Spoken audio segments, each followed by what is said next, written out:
क्या आपने कभी सोचा है कि जो बातें हमें बचपन में पुरानी लगती थीं, वो दरअसल हमारी जिंदगी के सबसे बड़े सबक होते हैं? आज की इस दिल छू लेने वाली कहानी में आप मिलेंगे छोटू से, जो समझदार तो है, पर अपने बड़ों की बातों को नजरअंदाज करता है। और फिर जिंदगी उसे एक ऐसा सबक सिखाती है जो उम्र भर याद रहता है। एक गांव में छोटू नाम का एक चंचल और समझदार बच्चा रहता था। वह हमेशा नई नई चीजें सीखने में आगे रहता, लेकिन एक आदत उसमें अब भी थी। वह बड़ों की बातों को बेकार समझता था। जब भी दादाजी उसे कुछ समझाते, जैसे बेटा दोपहर की तेज धूप में मत खेलो या खिलौनों को ठीक से समेट लो, छोटू हंसते हुए कहता, आप तो बस डांटते रहते हैं दादाजी। अब वो जमाना नहीं रहा। एक दिन गांव में अचानक तेज आंधी और बारिश आई। बिजली चली गई, घरों की छतें उड़ने लगीं और खेतों में पानी भर गया। छोटू बहुत डर गया।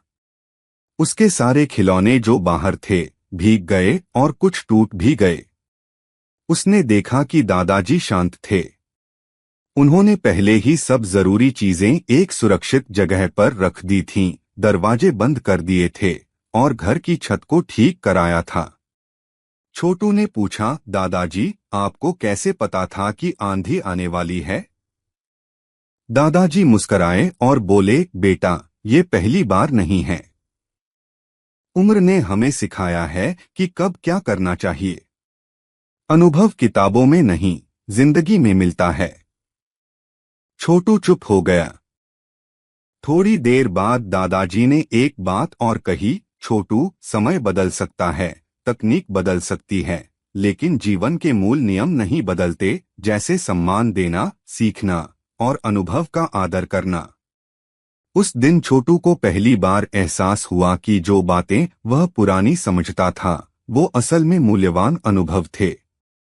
उसके बाद छोटू न सिर्फ अपने दादाजी की बात सुनने लगा, बल्कि गांव के बाकी बड़ों के पास बैठकर भी कहानियां और ज्ञान सीखने लगा।